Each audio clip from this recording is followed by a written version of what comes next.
Дальше 10% оны біз қорға кетіреміз. Қорға кемі 60 мың теңгеден салып отырасыз. Бұл не үшін керек қор? Қор деген сіздің 6 айлық шығыныңызды жабатын общий сумма тұру керек. Мысалы, ай сайын 60 мың теңгеден салып отыратын болсақ, мысалы, ол жерде жиналады бір жылдың ішінде 720 мың теңге. 720 мың теңге, вот именно негізсіз барып кредит алудан сақтайды. Мысалы, балаңыздың аяқ киім жыртылып қалды ма, сол қордан барып ақша аласыз. Мысалы, машинаңыз құдай сақтасын соғылып қалды ма, сол қордан ақша аламыз. Мысалы, больницаға түсіп ауырып қалдыңыз ба, сол қордан ақша аламыз. Былайынан айтқан кезде не на черный день, а подушка безопасности. Бұл көп жағдайда қор болмағанның кесірінен біз бір қандай да бір случай болған кезде, ақша керек кезде қайдан кредит алсам деп жүгіріп кетеміз, Ақша табудың амалдарын қарастырмаймыз, сразу моментально қай жер бізге қарыз береді, қай жерде бізге кредит береді, соны іздеп кетеміз. Но негізінде егер де сізде осындай финансовый подушка безопасности тұратын болса, сіз сол жерден уже ақшаңызды дұрыс сол арадан ғана жұмсай аласыз. Одан кейін бұл жерде мысалы сізге ежемесячно 60 мың теңгеден салдыңыз, но кетірдіңіз 20 мың теңгесі болса, қалған сумма сорада қала беру керек. Можете конверт қып сақтауға ақшаңызды, можете банкте депозит қып сақтауға, но обязательно ежемесячно сізге қолыңызға кіріс, зарплата болсын түсті ме, автоматически 10% қорда тұру керек. Забудьте про это. Ол сумманы бір жағдай болған кезде ғана пайдаланамыз. Сосын, ол қор болмағанның кесірінен көптеген адамдар, мысалы, қиналған моментте максимально қарызға кіріп кететін жағдай сондықтан. Даже сізде тағы да ескертіп айтамын. Көп қарызда, көп кредитта жүретін болсаңыз, автоматически жалақы түсті ме, 10%-ның қорға айналдыруды, салуды әдетке айналдырыңыздар. Ары қарай, егер де кредиттарыңыз болатын болса, максимально 30% деп есептеймін. Мысалы, бізде 600 мыңның 30%, 240 мың теңге кредит осыдан аспау керек. Максимальный. Желательно, чтобы кредиттің вообще жоқ болғаны. Өйткені қазір мен сіздерге көрсетемін, кредитті банктың пайыздық мөлшерлемемен қаншама беріледі, қаншалықты сіз банкта асырап жүргендеріңізді.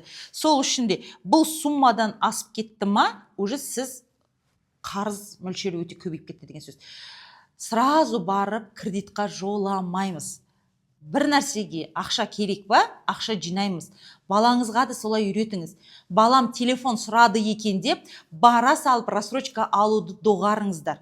5% деген сумманы етіңіздер. Рассрочканы егер де сол магазиннің өзіне баратын болсаңыз, ол нәрсе мысалы 200 мың теңге болуы мүмкін. Рассрочка алған кезде ол сумма 250 мың теңге болады.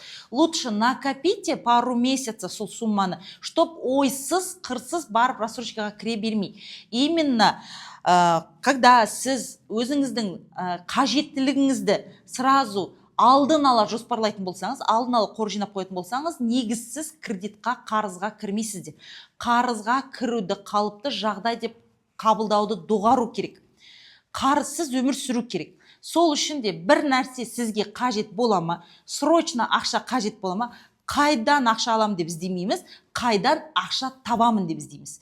Сол әдетті қалыптастырсаңыз, негізсіз қарыз алуды тоқтатасыз. Ары қарай, мысалы 10% деймін, 10%-ымыз ол бізде болашақтағы мақсатқа кетеді. Бағанағы 350 мың айлық жолдасыныкімен 250 мың айлық бір отбасыдағы 600 мың теңгемен біз үй алуға қалай мүмкіндіктер бар, соны бірге қарастырайық. Енді қараңыздар, сіздерде өздеріңізде четкий план болады, қаншалықты ай сайынғы расходтар кетіп жатады, соны есептеп аласыз. Максимально 300 мың теңгені біз есептедік расходқа, шығысқа. Содан ескеретін мәселе, сіз өзіңіздің шығысыңызды есептеп алғаннан кейін табысыңыз қанша артса да шығысыңыз арта беруге болмайды. Көп адамның қателігі сол жерде. Қаншалықты оның кірісі көбейген сайын, соответственно, шығысы көбейе береді. Сіз ешқашанда не накопите денег. Сол үшін де сізде шығыс өзгермей қатып қалу керек. Максимально фокусты табыс ал келуге кіргізетін болсаңыз да, но шығысыңыз өзгермеу керек. Сол жағдайда сіз и үйді де аласыз, и көлікті де аласыз, и саяхатқа да барасыз. Соны жестко контролируйте, особенно жастар. Қазіргі таңда 18 бен 23 жастағы жастар ақшаны өте күшті табады, но бірақта максимально қарызда жүрген 18 бен 23 жастағылар.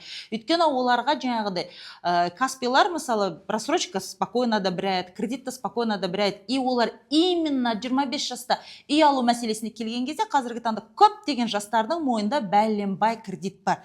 Банк кредиті оңай береді, бірақ нақты дәл сол кредиттарыңыз ертең сізге ипотека төлегенге өте кедергісін алып келеді.